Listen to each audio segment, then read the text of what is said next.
Hello, welcome to Stat 310 Lecture 17.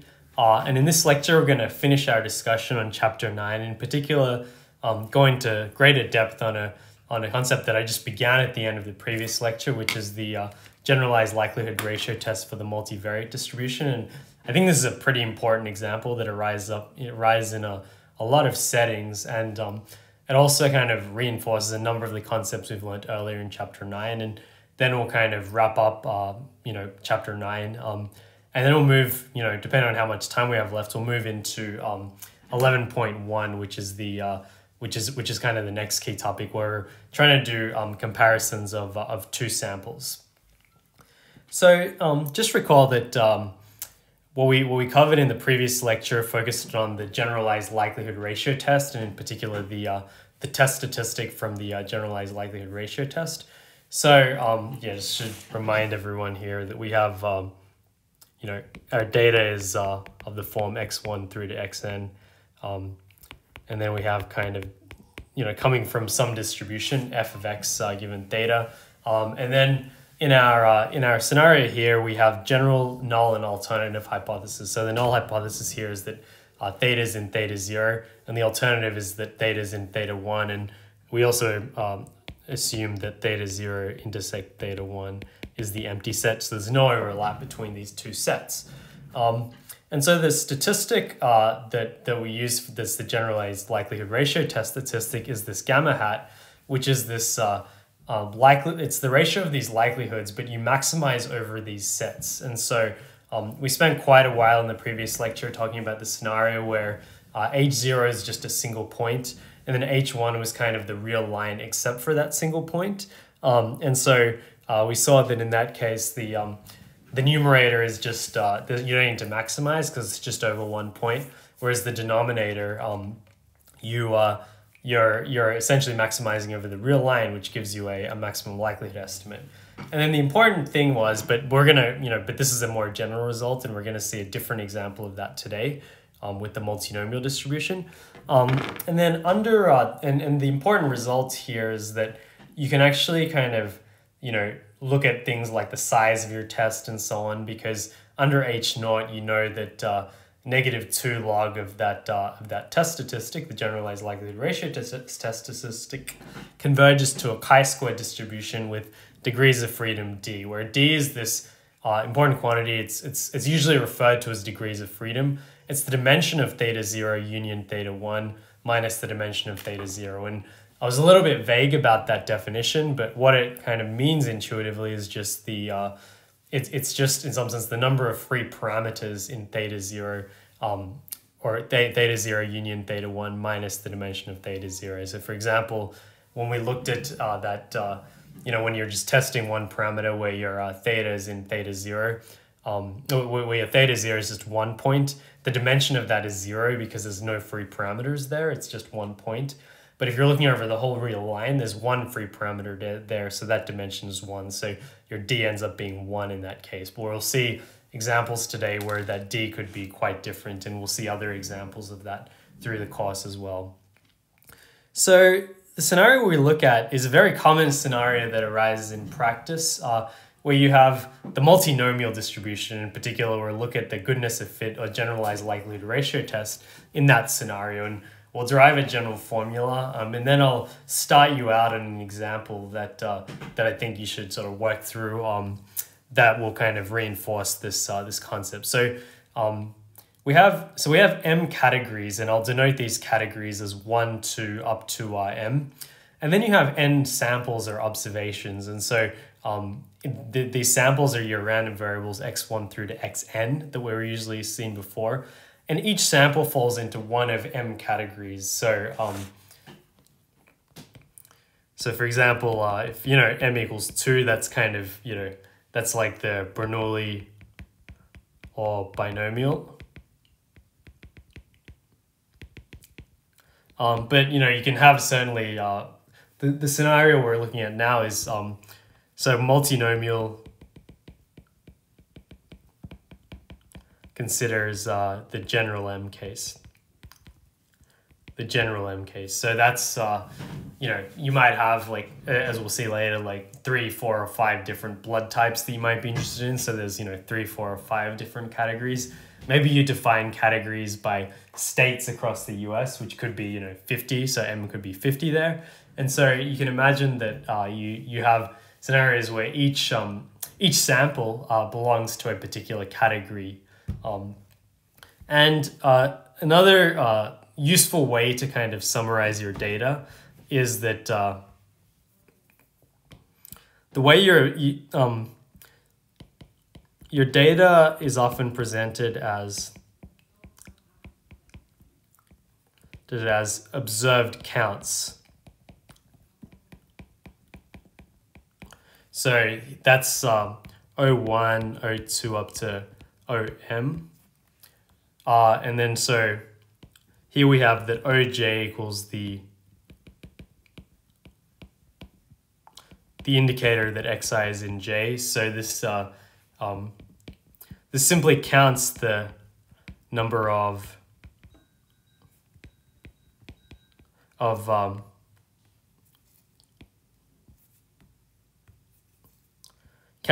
samples in category J. And so therefore you're obviously going to have that if you sum over all the categories, the total number of samples should be n. Okay, and then so if we want to define the model plus the parameters of that parameter of that model in general.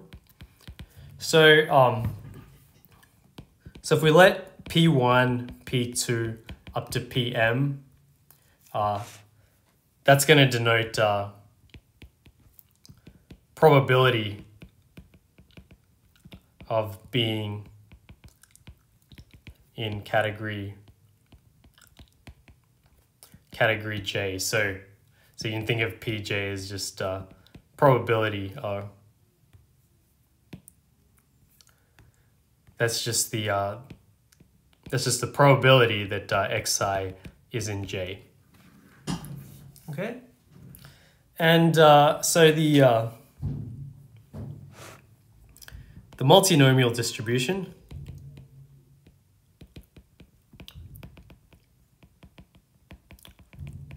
The multinomial distribution here is just it's just an extension of the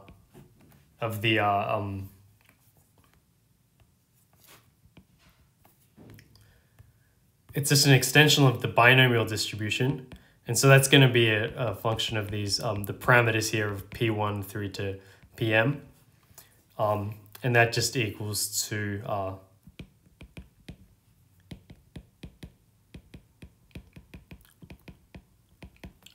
and so you can express this in terms of just the observed counts. And then importantly, you also have this constraint that I spoke about, that the summation, that has to obviously equal to 1 because all the probabilities have to add up to 1. Okay. And so here I've actually written it, you can write it out one sample at a time because, you know, the multinomial is like just the sum of independent if you draw one sample and then sum it up, you'll actually get this distribution. So you could certainly write it out for one sample, but here, just for simplicity, I'm just writing it out over the whole n samples here. So I'm writing out this this full likelihood. Okay, and so the setup we're considering here is that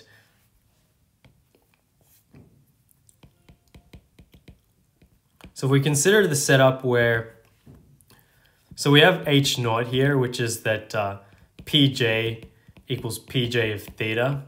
So theta is in R. Okay.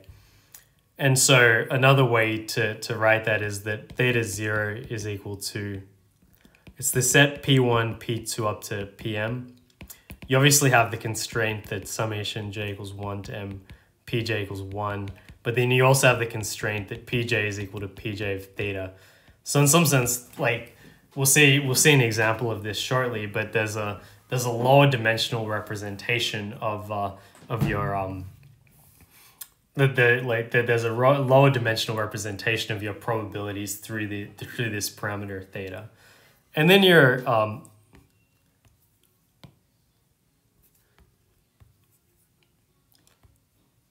H1 is just that PJ is not in PJ of theta. So this is essentially just saying that your probabilities can be anything. And so another way of writing that is if you look at the union of theta 0, union theta 1, that's just equal to P1, P2 up to Pm, where you just have the constraint that the probabilities sum to 1. Okay, and then what you can also clearly see here is that the dimension of theta 0 union theta 1 is equal to m minus 1, as I spoke about in the previous lecture. And the reason for that is because you have these m different probabilities, so that's m parameters, but then you also have this constraint. So if you know the probabilities for the first m minus 1 different categories, then the probability of the last one's given because, you know, you just do 1 minus that. So that's why the dimension of this is m minus 1. And then obviously the dimension of theta 0 here is equal to 1. And, you know, in other scenarios, which we might see later on in the course, that dimension could be larger depending on how you parameterize that H0. But for simplicity in this scenario, we're just going to assume that PJ is just kind of defined by one parameter. And this might seem a little bit abstract, so I'm going to go to kind of an example. This is in the textbook, and it's one that I'll get you. I'll start out kind of the calculations for it. But so this is in page 343 of the textbook, and it's right in this section 9.5. So in this section you have 3 blood types. 3 blood types that are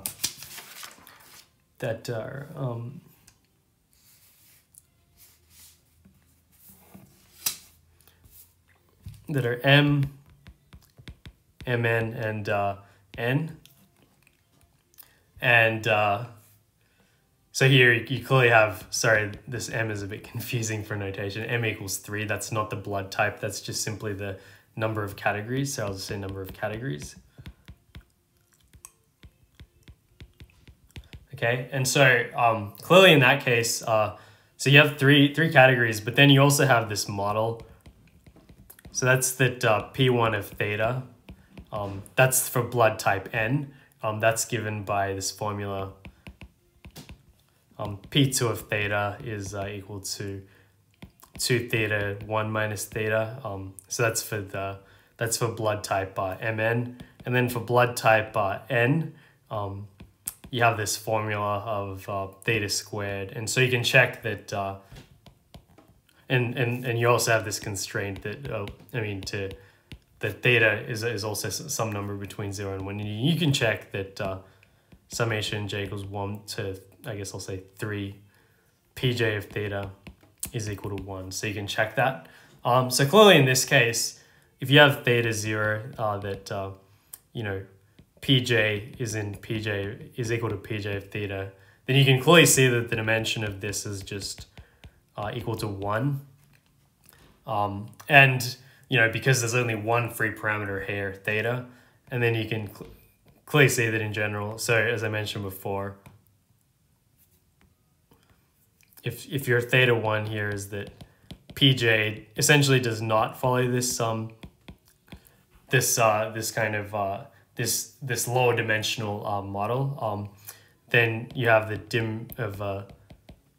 dimension of theta 0 union theta 1 is m minus 1, which is just 2 in this case because you have 3 categories. And so, you know, in some sense, like what you're just saying is you can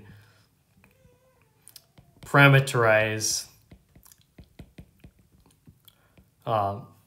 theta 0, theta 1 with, like, you know, P1, P2, and then the probability of, you know, the third category is just 1 minus P1 minus P2 are going to be your probabilities. That's why you have two That's why you have two free parameters here. Okay, but now just returning to, so returning to general case.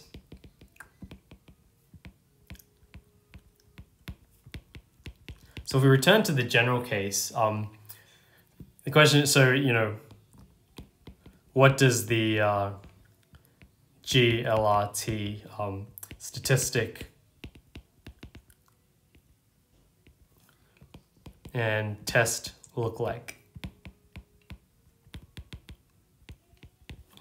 What does the GLRT statistic and test look like? So remember that your generalized likelihood ratio test or test statistic is and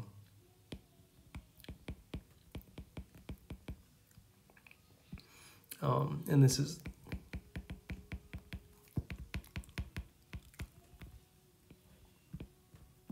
so this is max of over theta and theta 0. Then we look at max of theta 0 union union theta 1.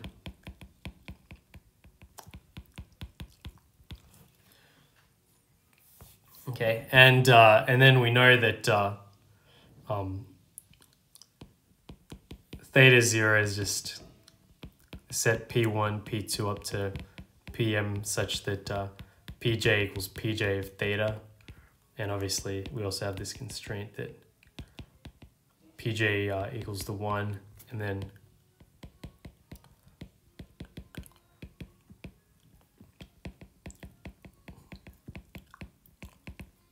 we for theta 1 we just have this sum of we don't have that Pj is equal to this model.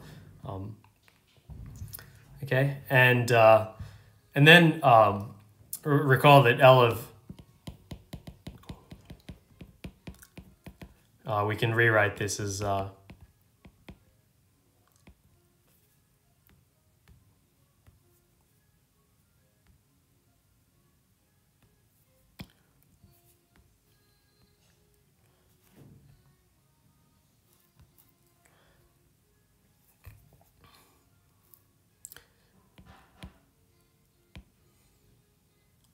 did I write that out correctly before? Let me just write it out correctly.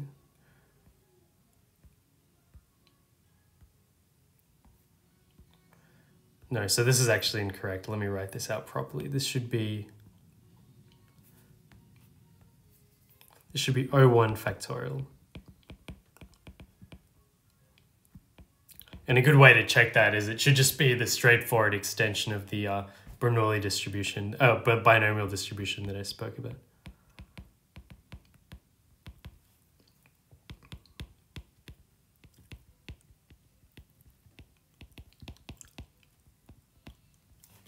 So this is the likelihood, and this is in terms of the P1s. So I should maybe make that explicit too.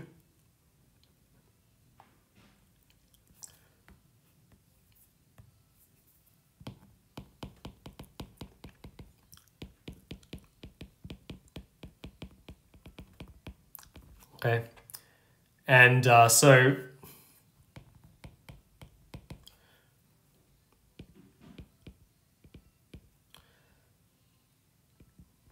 so you can write this out as and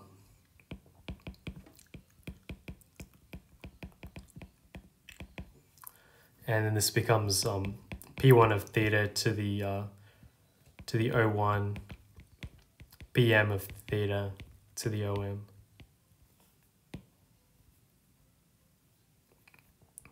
And then for the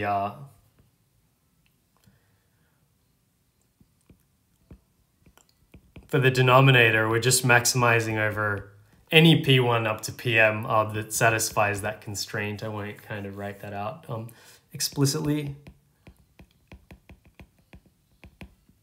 And then it's just, we don't have the theta anymore as a way to parameterize the probability. Again, so when you do this maximization, you can see that you're going to get, you're going to get cancellations here. And so you're just going to get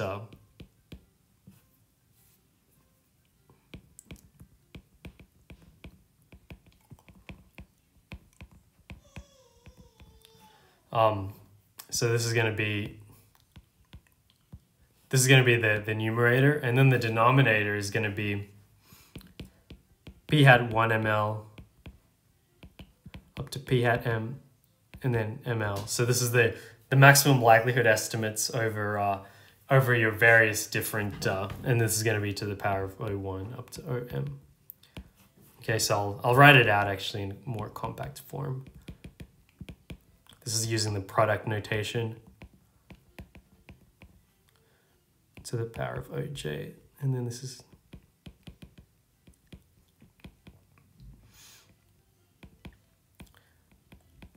so this is we need the maximum likelihood estimate for theta first, and that depends on what particular model you have, and we'll see an example of that shortly. And then we also need the maximum likelihood estimate over the whole set. And so one thing you can show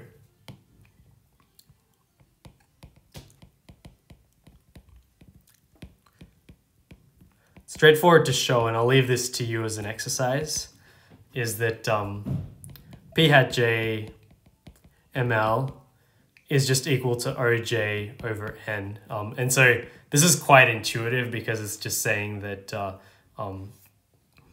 you know, this is just the proportion of observations in category J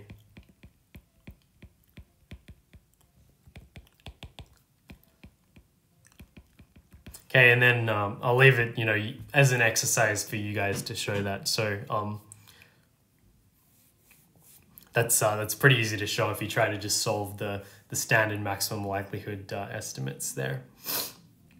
Okay, and then so now we're gonna let p hat j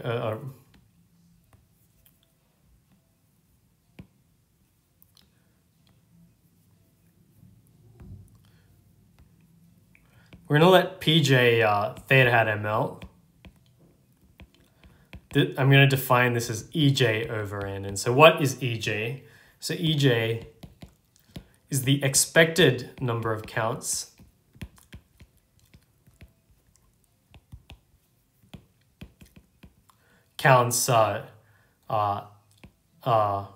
under H0. So under H0, which is, you know, this theta is in this kind of smaller model, then you have theta, then, you know, we're going to just define this as the as EJ. Okay, so it's just EJ over N. And the reason why we do that is because the likelihood ratio statistic is going to be pretty straightforward to express then. This is just going to be EJ over N to the power of OJ.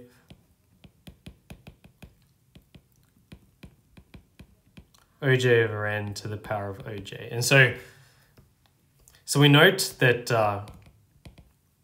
-2 log of this converges in distribution to chi-squared, and we'll say m minus 2 because you know that you know we have you know m minus 1 degrees of freedom for so I'll just say that d is equal to m minus 1 and then minus 1 for the parameter here.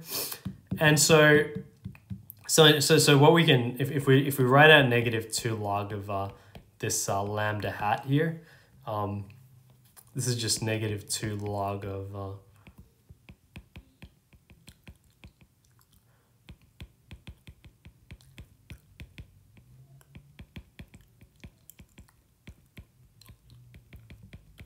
okay, so I've just kind of written that out. Sorry, it's a little messy there. And you know, the ends will cancel out nicely, and so you can just, this ends up being 2 log, or the products become sums because we're taking logs, and so you end up with 2 times log of or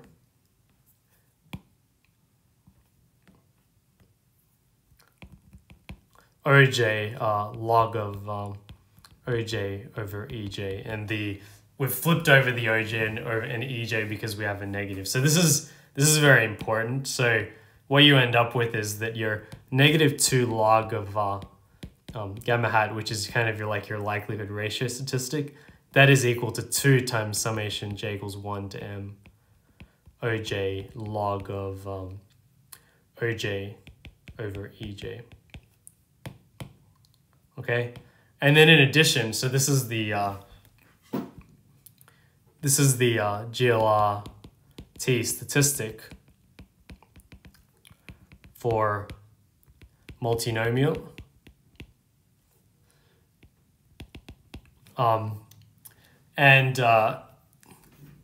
In general, you can say that this 2 times this statistic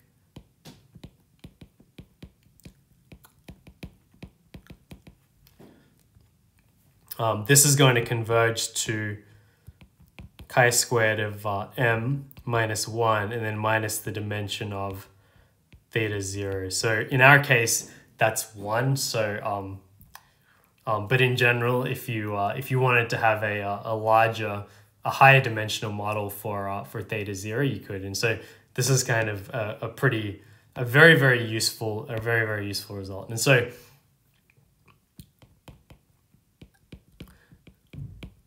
to calculate this statistic, so this is actually not super difficult. So OJ is given 1 to up to m, and then you need to find EJ. So remember that so here we have that remember that EJ is equal to PJ of theta hat ml times n. So we just need to find theta hat ml and PJ of theta hat ml. So once you essentially all the work goes into finding the maximum likelihood estimate, and then you can do whatever you can conduct whatever test you'd like to conduct from there. Okay, so I'm going to begin an example that I'm going to get you guys to finish. So this is an example that we kind of started before. So here we have this Hardy-Weinberg. This is like a blood type model.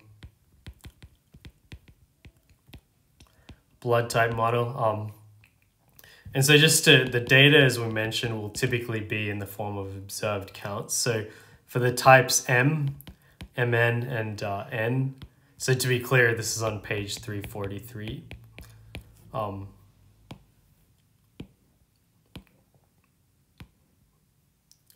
you have the observed counts,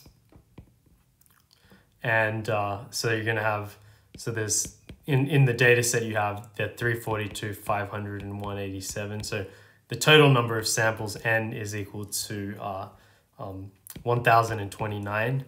And then you have M, number of categories, is 3.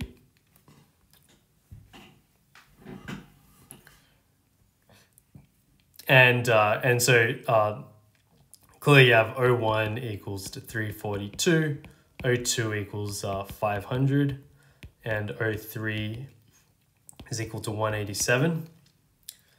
And then the model, this lower dimensional model, is that we have P1 is equal to P1 of theta, which is 1 minus theta squared. P2 equals P2 of theta, which is equal to 2 theta times 1 minus theta. And then P3 is equal to P3 of theta, which is equal to theta squared. Okay. And so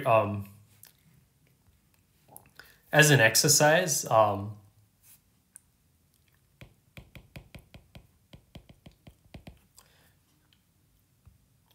so one thing we note is that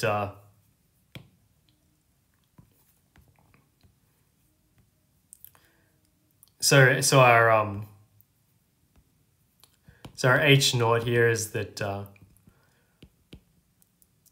P1, P2, P3 is going to satisfy P1 of theta is equal to 1 minus theta squared.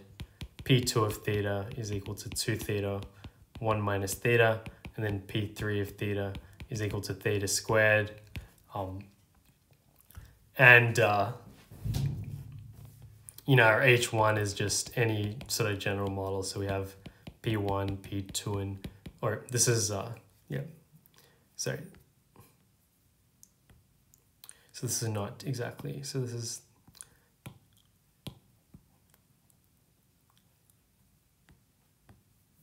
so this is theta 0, and then theta 0 union theta 1 is equal to P1, P2, P3, which is it just satisfies the constraint. Pj is equal to 1. So so this is where we're essentially not assuming the model necessarily. Okay, and then you can, so you can see that the dimension of theta 0 union theta 1 is equal to m minus 1, which is just 3 minus 1, which is 2. And then the dimension of theta 0 is just equal to 1, which is because there's only one parameter theta that defines this. And so we know that therefore that the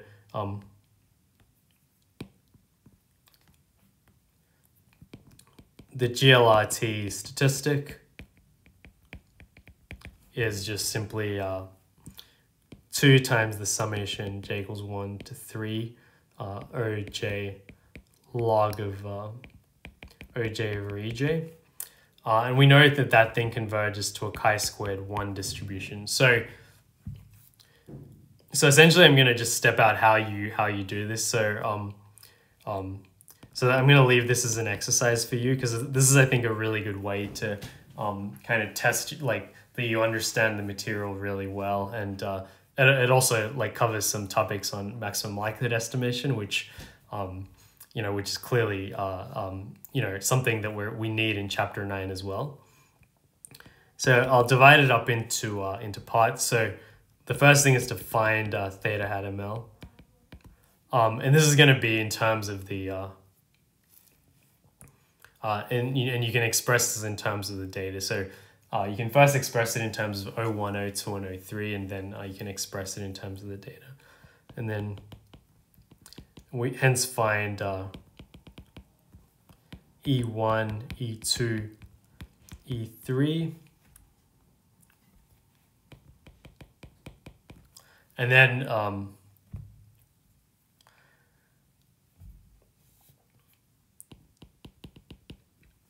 so we want to find GLRT. We want to find the generalized likelihood test statistic, and then do you accept or reject null hypothesis at alpha equals 0.05, so 5% type 1 error. Okay, so this is essentially a very useful exercise because it's going to really sort of reinforce a lot of the things we've covered over the last 2-3 lectures, and so I'll leave that to you. They step through it pretty explicitly in the textbooks, so I think that with the textbooks' help, you should be able to figure out how to do it, because they step through it in a fair bit of detail in the textbook. But if you do have any issues with figuring things out, feel free to email me or come to office hours. But I think this is a really good exercise to go through to really reinforce the material. Okay, so now let's that's kind of everything in terms of the main topics that we're going to cover in chapter 9. So just so summary of the hypothesis testing framework. I just wanted to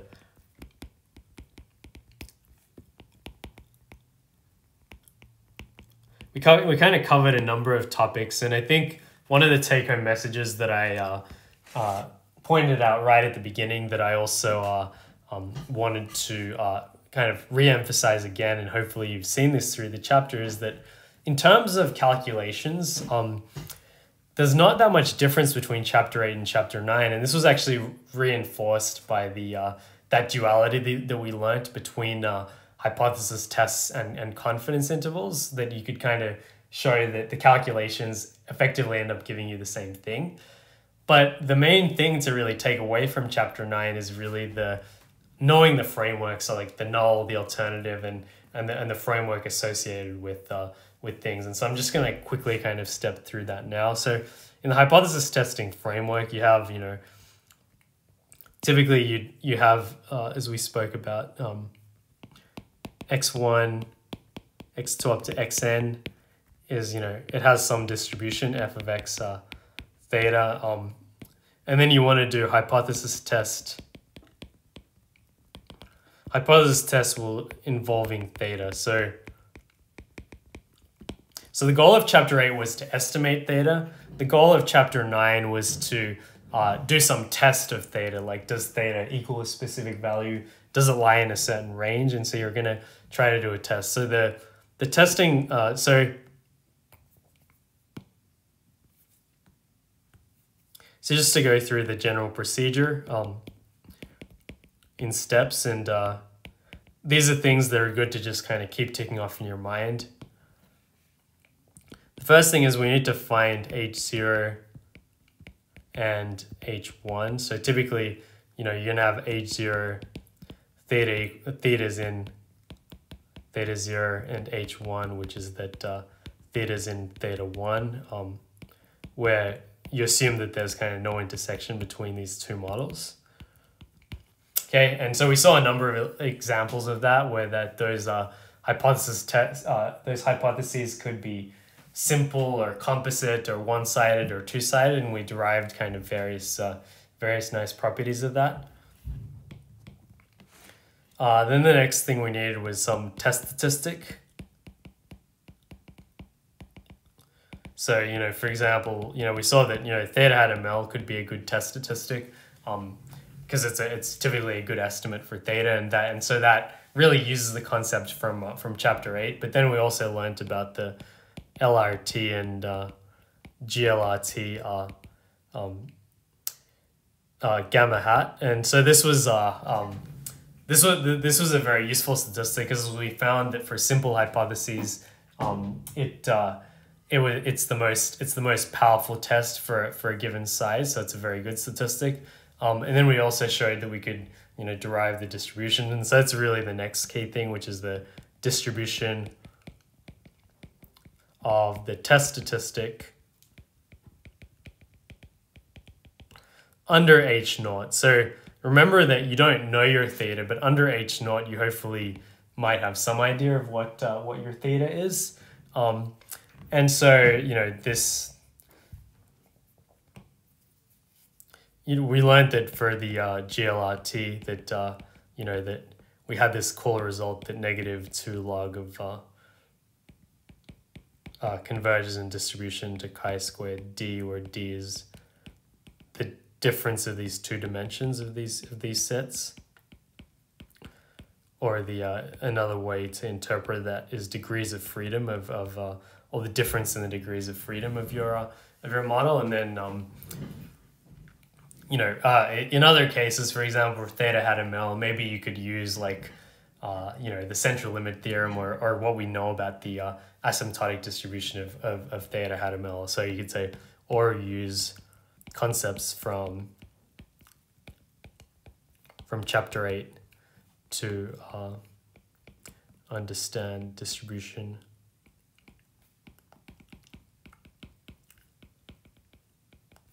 of theta hat ML. So you know, once again, as I mentioned, concepts in chapter 8, I think, kind of come into like a lot of things that we do in terms of calculations here. And then the final thing, which really you know, ties everything together, is you choose size or significance level alpha. So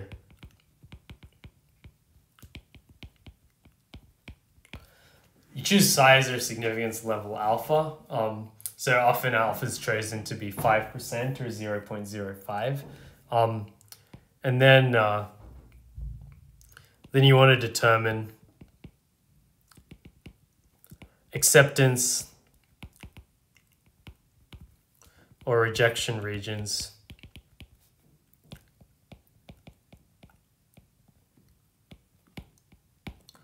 for test statistic. And as we saw, this is really nice in this case where your null hypothesis is the simple hypothesis. There's this really nice duality between confidence intervals and hypothesis tests. And so your acceptance or rejection region is going to obviously depend on, and so this is going to depend on choice of alpha. Okay, and so that kind of ties things together. So that gives you what you intended at the beginning, which was this binary 0-1 answer of whether you reject or accept the null hypothesis. That, you know, if you're in your acceptance region, then you accept or don't reject the null. And if you're in the if you're outside, or if you're in the rejection region, then you'd reject the null hypothesis. Okay, so that kind of covers all of the main concepts of our hypothesis testing framework, and that's it for chapter 9. I'd say that chapters 8 and 9 are really important because they really lay the foundation for everything else we're going to do. Because really, the remainder of the course is going to focus a lot more on specific examples that are useful. And so, you know, if you've got the fundamentals of chapters 8 and 9 down, we're really just applying those to various different settings. And so, you know, with that in mind, we're going to move on to chapter 11, which is a specific setting that we're interested in, is where you have, you know, you're comparing two samples. So you're comparing two samples. So in this scenario, your data is essentially sample 1, which will be like your data x1, x2 up to xn. And then you have a second sample at x2, y1, y2 up to ym. So the sample sizes may be different for your different samples. Okay, and so the broad question that you're interested in is, you know, are samples 1 and 2 drawn from a similar distribution? Okay, and so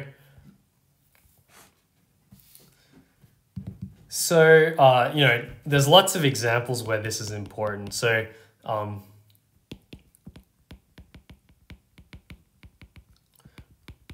in scientific experiments, you know, you might have like a control group, and this could be like your x1, x2 up to xn, and then your treatment group, y1, y2 up to ym. To give you another example, say you're looking at voting in, say, like Dane County compared to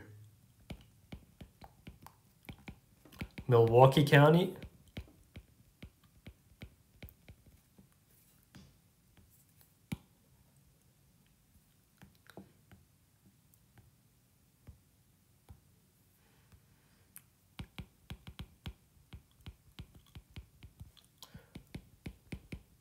So you might have that your Dane County might, you know, just be like your x1 through to xn, and then Milwaukee might be y1, y2 up to ym. Okay, and so the question you're interested in there is, you know, firstly for the control and treatment group, is kind of imposing this particular treatment, is there a significant difference or not? And similarly, are the voting patterns in Dane County and Milwaukee County, is there a significant difference between those? And so you're looking at, how do these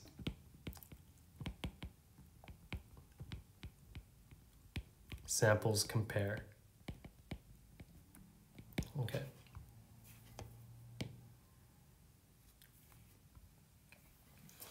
And so we're going to begin with an example setup that we're kind of most comfortable with in terms of the distributions and so on, and that's where things are normal. So we're going to say 2 independent normal samples.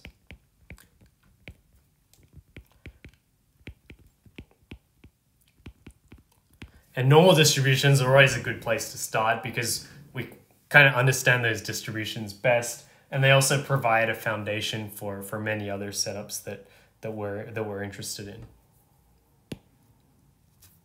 So here,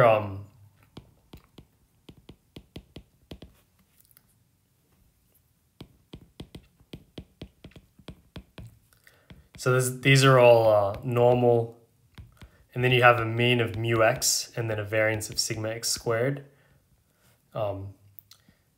These are independent.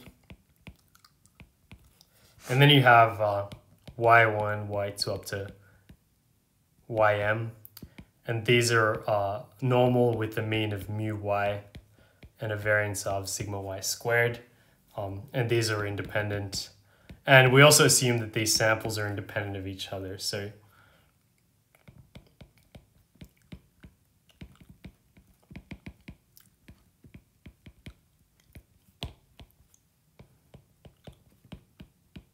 these 2 samples are independent of each other.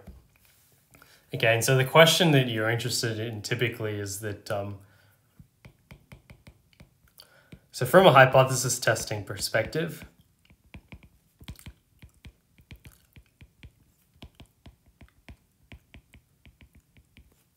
you're interested in the question, where you kind of say that, maybe H naught is that your 2 samples are essentially the same in terms of their mean. You're typically, if you're looking at the difference, you're typically more interested in the mean. And then you might have various different alternatives that we spoke about. So, you could have mu x not equal to mu y, which is like your 2-sided alternative. But you might have more information, and so you might want to just stick to a 1-sided alternative. Okay, so these are the kinds of different, different hypotheses you might be looking to test.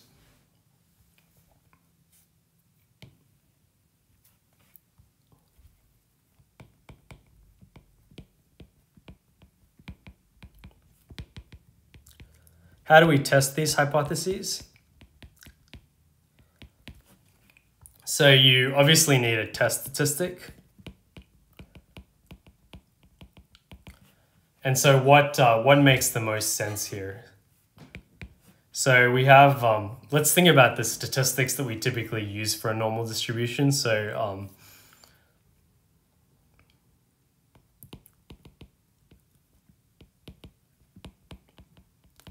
standard statistics, you might have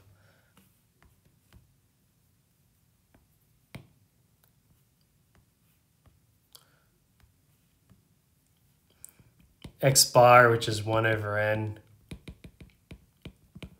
That's the sample mean. You could also have y bar, which is 1 over m. Okay, and then, we also know that you could have sx squared, which is 1 over n minus 1. Or sy squared, which is 1 over m minus 1. yi minus y bar squared. Okay, and so, but because we're interested typically in the mean, the standard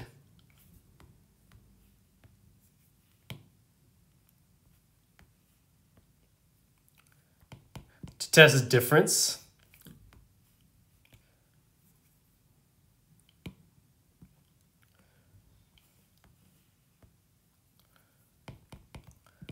to test difference, mu x minus mu y. So you can kind of rewrite, we'll use what you'd naturally expect to use, difference of sample means.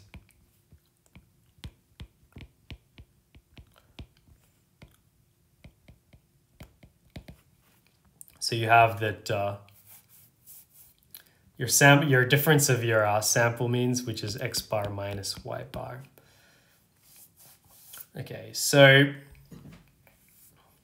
one thing to note is that h naught would be that mu x minus mu y equals 0.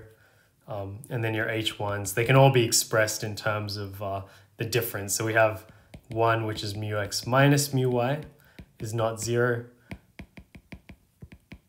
Mu x minus mu y is greater than 0, and mu x minus mu y is less than 0. So these are like, I'm just re-expressing the above hypotheses, and the significant thing about this is that you can see that on the other side, there's zero, there's numbers or 0 on the other side, and this looks very much like the standard testing framework that we've seen. And so the statistic that we're going to be using is x bar minus y bar. So I'm going to use the notation d bar is equal to x bar minus y bar. Okay, and so note that even if sample sizes are not equal, you can still calculate this because you're just calculating these means separately.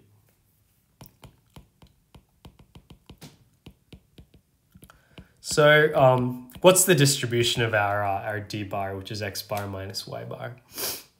So we have that x bar is normal with mean of mu x and variance sigma x squared over n. And then y bar is normal with mean mu y and variance sigma y squared over m, because we have m samples. So if you assume that sigma x squared, sigma y squared is known, then you have that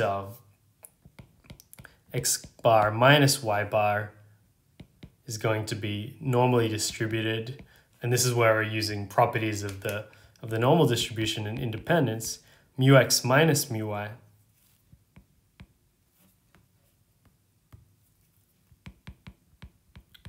And then we're going to have sigma x squared over n plus sigma y squared over m. So this is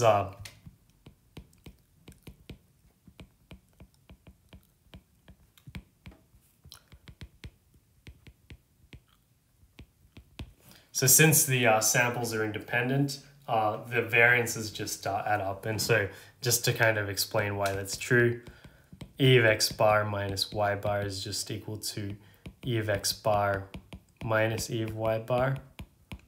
Okay, and then the variance of x bar minus y bar is just equal to the variance of x bar plus the variance of y bar.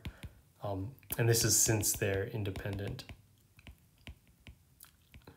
Okay, so that's one important kind of thing to remember, is when you're looking at the variance of the difference, that's just equal to the sum of the variances, because you're kind of squaring things. And so, you know, you can imagine that, you know, the variability adds up.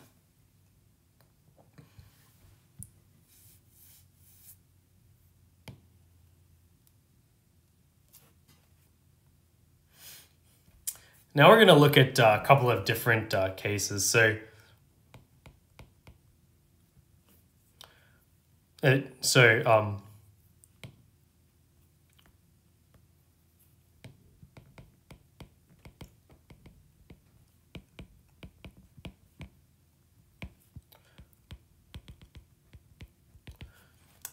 obviously if sigma x squared over sigma y squared, so let's say that sigma x squared, sigma y squared are known, then, like, you know, your life's pretty easy, because you can just say then, therefore we have that x bar minus y bar over square root of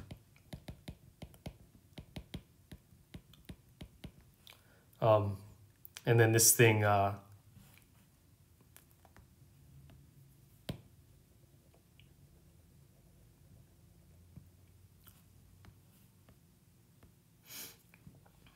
if we do our normalization,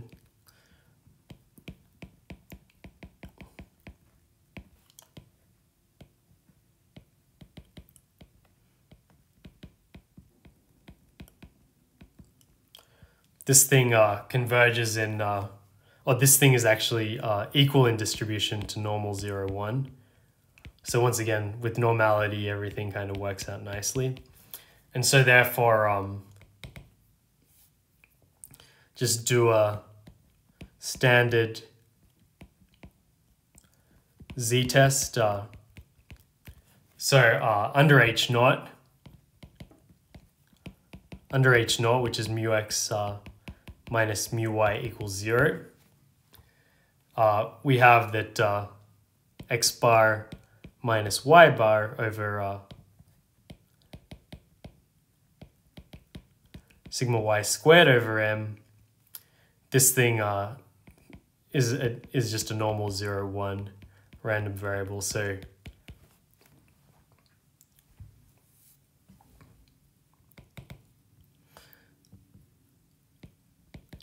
therefore, if we find so given alpha,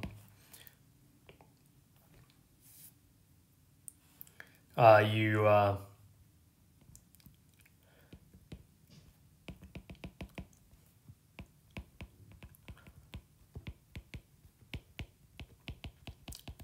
can find acceptance or rejection regions for each test using z-scores, and I won't go through that because that's a reasonably simple exercise that you can go through yourself. So yeah, depending on what your alternative is, so for each, I should say for each alternative. So depending on the alternative, the acceptance and rejection regions are obviously going to be different. And I won't go through those because that sort of just follows exactly. So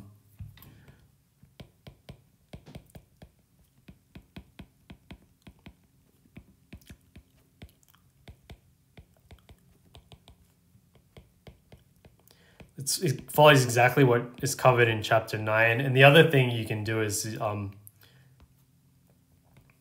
so also straightforward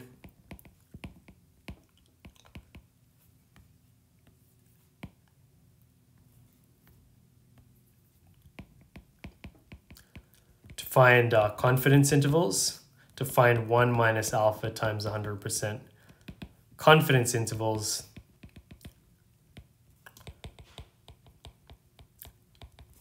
for mu x minus mu y using that duality. So using duality from 9.3 that we've already covered. Okay, so that's it for today. In the next lecture, we're going to go into cases where the sigma x squared and sigma y squared are unknown. So I'll just leave with, what if sigma x squared and sigma y squared are unknown, and we'll go over that in the next lecture. Okay, thanks very much. Have a good day.